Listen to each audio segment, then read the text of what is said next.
Paul's blind date rejected him on Christmas night. She stood up from the table, told him he wasn't her type, and walked out of the restaurant. The reason was simple. Paul had a 6-year-old daughter named Mia. The woman didn't want to date a single father. This wasn't the first time this happened. Paul had been rejected many times over the past 6 years. Every woman he met seemed interested at first. Then he would mention Mia, and everything changed. They would make excuses and disappear. Paul was used to it by now, but it still hurt.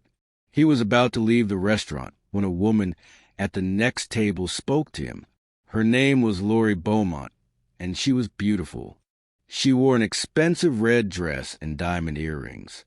Everything about her screamed wealth and class. And she said, "Can you pretend to be my husband? Before we continue, please tell us where in the world you're watching from. We love seeing how far our stories travel, and it reminds us that hope and second chances are universal languages." Paul and Mia arrived at the Beaumont estate 3 days after Christmas. Paul had never seen anything like it. The property was enormous, a sprawling mansion surrounded by rows and rows of grapevines. There were gardens, fountains, and staff members everywhere. This was a different world, a world Paul didn't belong to. Mia's eyes went wide when she saw the house. She had never been anywhere so fancy. She asked Paul if they were visiting a castle. Paul didn't know how to explain the situation to his daughter. How do you tell a 6-year-old that you're pretending to be married to a stranger for money? Paul had decided to tell Mia that Lorie was his new girlfriend. He said they were visiting Lorie's family for the holidays. Mia seemed to accept this explanation. She was excited to meet Lorie and see the big house. Lorie greeted them at the door. She was wearing casual clothes this time, jeans and a sweater, but she still looked elegant. She smiled at Mia and shook her hand like Mia was an adult. Mia giggled at this. A staff member showed them to their rooms.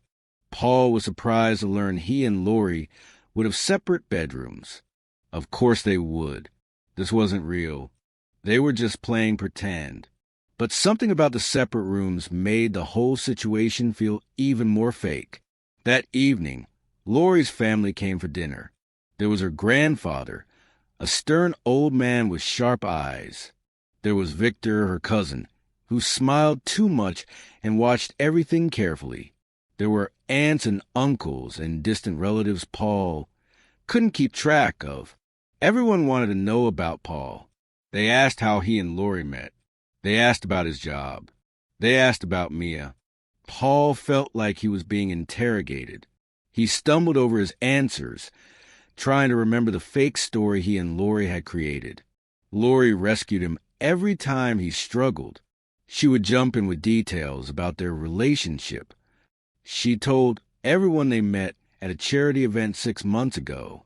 She said Paul was working in finance. She made everything sound believable. Victor didn't seem convinced, though. He kept asking questions. He kept watching Paul with suspicious eyes. Paul could tell Victor knew something wasn't right. Victor had too much to lose if Lorie inherited the estate. He wasn't going to let that happen without a fight. After dinner, Paul found Lorie in the wine cellar. She was sitting on the floor surrounded by bottles that were probably worth more than Paul's car. She looked tired and sad. Paul sat down next to her. He asked if she was okay. Lorie told him about her father. He had built this estate from nothing. He had spent his entire life creating something special. When Lorie's father died 5 years ago, she promised herself she would protect his legacy. She would make sure the estate stayed in the family.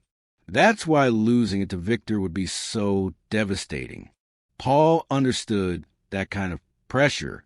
He told Lorie about Mia's mother, about how she died when Mia was born, about how Paul had been raising his daughter alone ever since, about how he worked constantly but never seemed to have enough money, about how he felt like a failure as a father.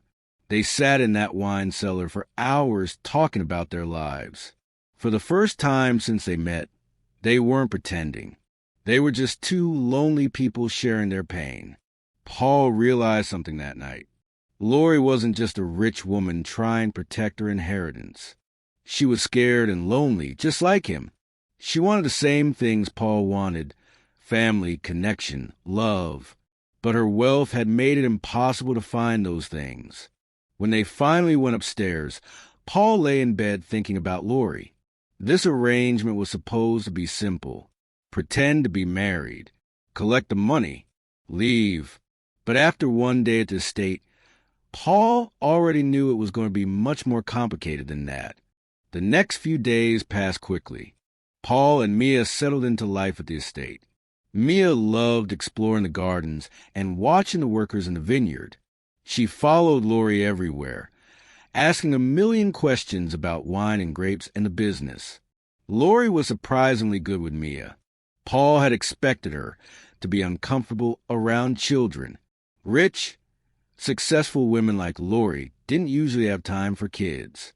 But Lorie seemed to enjoy Mia's company. She would spend hours with her, showing her around the property, teaching her things, reading her bedtime stories. Paul watched them together and felt something shift in his chest. He saw how Mia looked at Lorie with admiration and hope. He saw how Lorie looked at Mia with gentleness and something that looked like longing. It was the look of a woman who had always wanted children but never had them. One night, Paul couldn't find Mia at bedtime.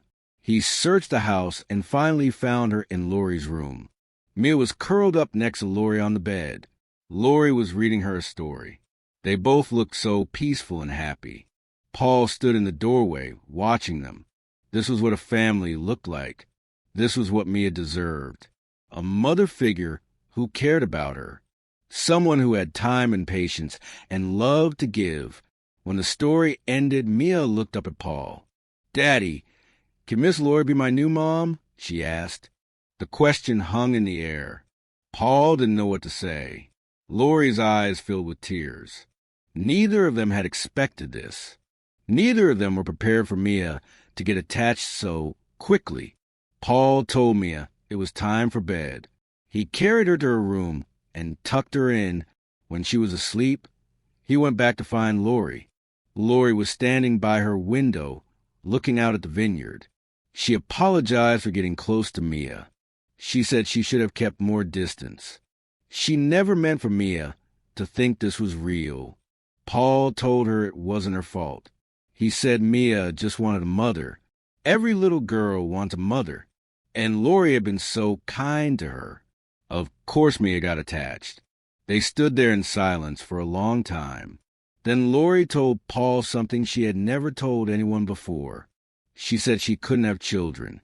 She had found out years ago that she was unable to get pregnant. That's one reason she had thrown herself into building her company. If she couldn't have a family, at least she could have success. But being around Mia made her realize how much she had given up, how much she still wanted that kind of love in her life. Paul didn't think. He just reached out and hugged Lorie. She was crying now, and Paul held her while she cried. He told her she would make an amazing mother someday, that she was already amazing with Mia. When Lorie pulled back from the hug, they were very close. Paul could smell her perfume. He could see the tears on her cheeks. And before he knew what was happening, he was leaning in to kiss her. They almost kissed. Their lips were inches apart. Paul could feel Lorie's breath. But then Lorie stepped back. She said they couldn't do this. This arrangement wasn't real. They had to remember that. Paul agreed. He said good night and went to his room.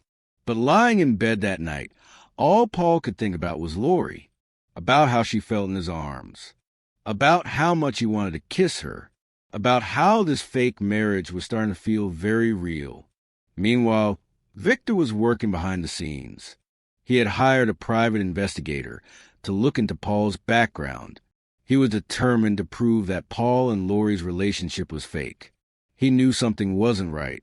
He could feel it. The investigator found out that Paul was struggling financially. He found out Paul had only met Lorie a few days before Christmas. He found evidence that Paul had been on multiple dating apps recently. Everything pointed to a fake relationship. Victor was building his case. He was waiting for the right moment to expose them. And that moment was coming soon, New Year's Eve, when Lorie's grandfather would officially announce her inheritance. Listen, if you made it this far in the story, you're invested. You want to know what happens to Paul. But here's the thing. Most people scroll past these stories without subscribing. They watch, they enjoy, and they disappear. If this story matters to you, if you actually care how it ends, hit that subscribe button, please. It takes 2 seconds. And if you don't, you'll probably forget about this channel and never another amazing stories from me. New Year's Eve arrived. The Beaumont estate was transformed for a massive party. There were hundreds of guests, family members, business partners, wealthy friends. Everyone who mattered in their social circle was there. This was the night Lorie's grandfather would announce that she was inheriting the estate. This was the night Paul would receive his $200,000 payment. This was supposed to be the end of their arrangement. Paul wore an expensive suit that Lorie had bought for him. He didn't recognize himself in the mirror. He looked like he belonged in this world. But he knew the truth. He was still just a struggling single father playing dress-up in someone else's life. The party was incredible. There was live music, champagne, food that Paul couldn't even pronounce. Mia wore a fancy dress and thought she was a princess. She danced with Lorie while Paul watched from the side. Everything seemed perfect, but Paul felt sick to his stomach. He knew this was ending tonight. After the announcement, he would take his money and leave. He would go back to his real life. And Mia would be heartbroken because she had fallen in love with Lorie. Paul had made a terrible mistake. He should never have brought Mia into this. He should never have let her get attached. What kind of father does that to his daughter? At midnight, Lorie's grandfather stood up to make his announcement. The room went quiet. Everyone gathered around to listen. The grandfather talked about family and legacy. He talked about Lorie's father and how proud he would be. Then he announced that Lorie would inherit the Beaumont wine estate because she had fulfilled his condition. She had gotten married and proven she was ready for this responsibility. Everyone applauded. Lorie smiled and thanked her grandfather. Paul stood next to her feeling like a fraud. But then Victor stood up. He had a folder in his hands. He asked if he could say something. Victor walked to the front of the room. He said he had information everyone needed to hear. Information about Lorie's marriage. Paul's heart stopped. He knew what was coming. Victor opened the folder and pulled out documents. He had copies of Paul's financial records showing how broke he was. He had proof that Paul and Lorie barely knew each other before they got married. He had found the contract, the agreement that Paul would receive $200,000 for pretending to be Lorie's husband. Victor read it all out loud, every humiliating detail. The entire room heard how Paul had agreed to fake a marriage for money, how Lorie had been so desperate to inherit that she paid someone to pretend to love her. The room exploded with gasps and whispers. People stared at Paul and Lorie with shock and disgust. Lorie's grandfather looked furious. He demanded to know if this was true. Lorie tried to explain. She tried to defend herself. But what could she say? It was all true. She had lied to everyone. Paul stood there frozen. He felt like the entire world was watching him fail. Again, he thought about Mia somewhere in this crowd hearing all of this, learning that her father had lied to her, that Lorie wasn't really going to be her mother, that this whole beautiful week had been fake. Lorie's grandfather told Lorie she had 1 hour to decide. She could publicly renounce Paul and apologize to the family, and maybe he would consider giving her another chance. Or she could leave the estate forever and Victor would inherit everything. Paul didn't wait for Lorie to decide. He knew what he had to do. He found Mia crying in a corner. He picked her up and carried her to their room. He told her they were leaving right now. Mia sobbed and asked why. She said she loved Lorie. She said she wanted to stay. She asked Paul why he had lied to her. Paul had no good answers. He had hurt his daughter. He had let her believe in something that was never real. What kind of father does that? He packed their bags as quickly as possible. The $200,000 check was sitting on the dresser, his payment for this disaster. He grabbed it and headed for the door. Mia was still crying. She kept saying she wanted Lorie. She kept asking why they had to leave. Paul carried her downstairs and headed for his car. But before he could get there, Mia said something that stopped him in his tracks. "You're always running away, Daddy. Every time something is hard, you run. But I love Lorie, and I think she loves us. Why can't we stay and fight?" Those words hit Paul harder than anything Victor had said. His 6-year-old daughter was right. He was running. He was always running. Every time life got difficult, Paul gave up and walked away.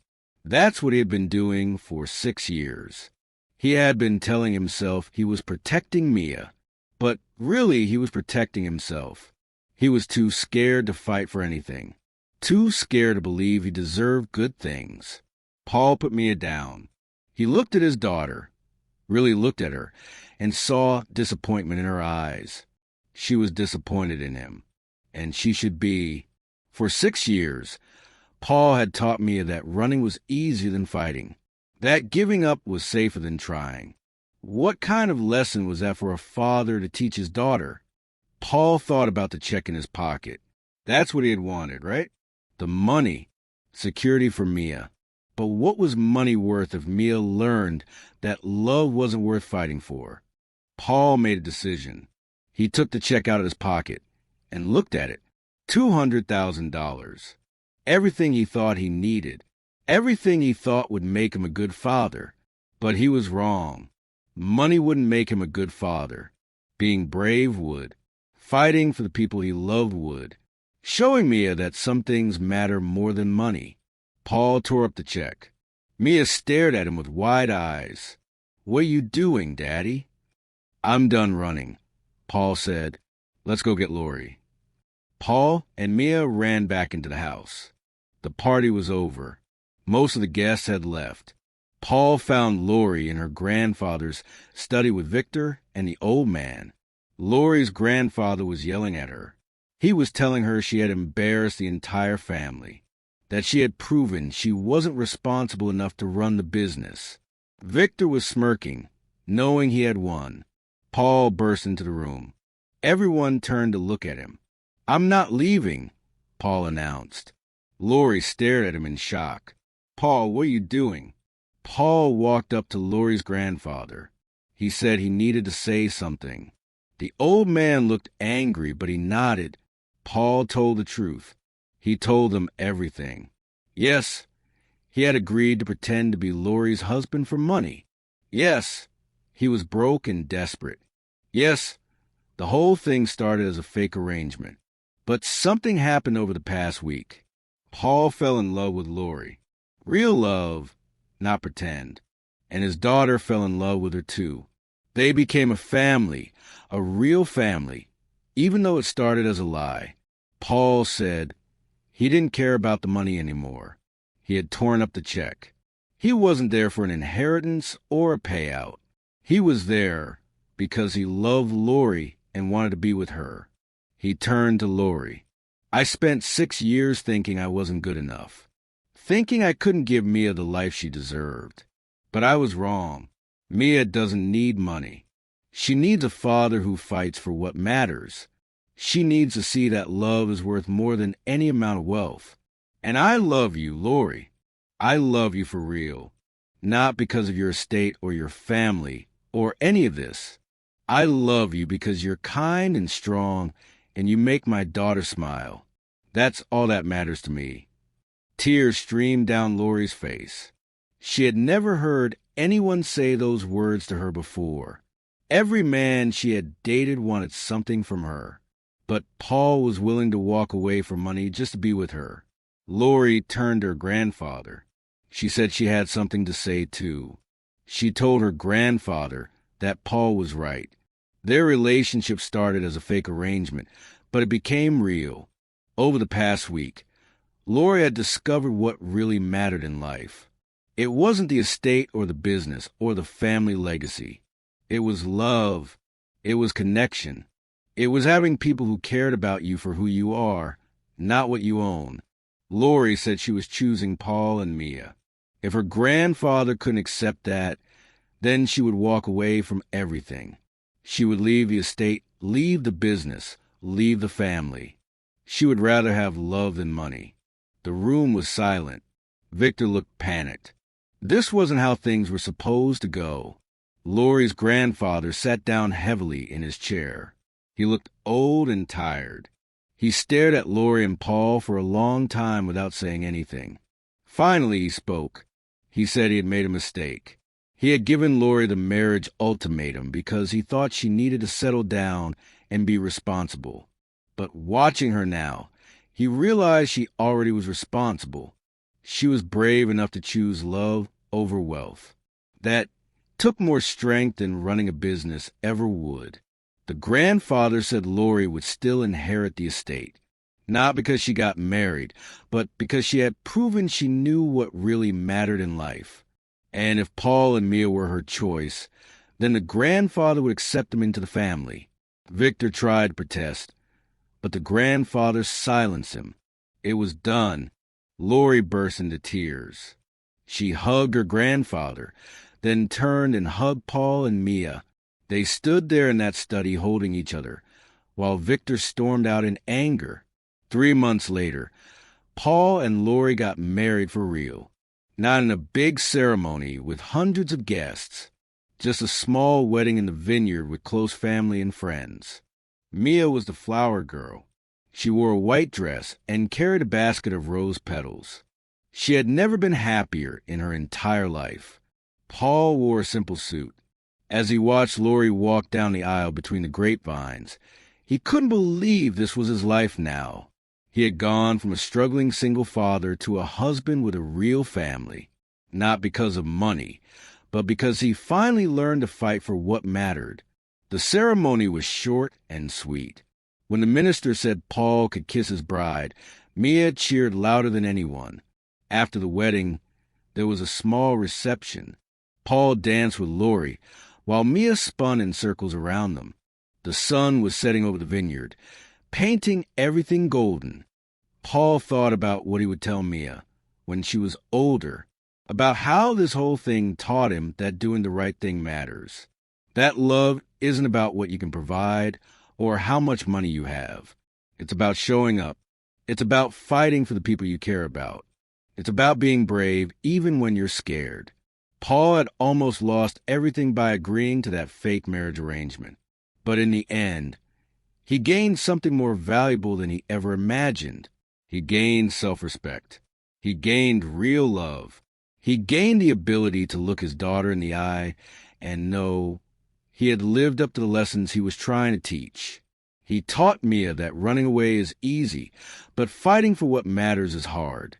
And hard things are usually worth it. He taught her that money can buy a lot of things, but it can't buy genuine connection. It can't buy the feeling of belonging. It can't buy the look in someone's eyes when they love you for who you really are. He taught her that sometimes the scariest thing you can do is choose love. But that's exactly what makes it so valuable. Paul held Lorie close as they danced. Mia grabbed both their hands and joined them. They stood there together. A family that started as a lie but became the truest thing in all their lives. And that was worth everything. So here's the real question. Did you subscribe yet? Thousands of people will listen to this story and won't subscribe. Please don't be that person. Kindly support what I do here by subscribing. And then drop in the comment section if you like part 2 of Paul, Lorie, and Mia's story. What challenges will they face as a new blended family? How will they deal with Victor's continued schemes? Let me know if you want to hear more.